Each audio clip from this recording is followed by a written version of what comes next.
Night dinner தாம்மா, தோசை தாம்மா. மொறு தோசையும் கொஞ்சமாக லைட்டாக எண்ணெய்.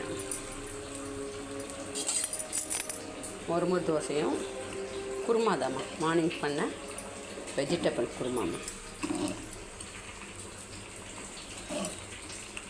அவ்வளோதாம்மா.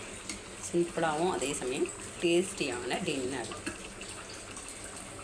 ஏற்கனவே ஒரு தோசை சுட்டு வச்சாச்சு. இந்த ஒரு தோசை. அவ்வளோதாம்மா. சூப்பரான தோசை. அதோட குருமாவை ஊற்றிக்கலாமா. இந்த தோசை குருமா யாருக்கெல்லாம் பிடிக்குமோ அவங்களாம் அப்படியே சப்ஸ்கிரைப் பண்ணிக்கணுமா. பாய்.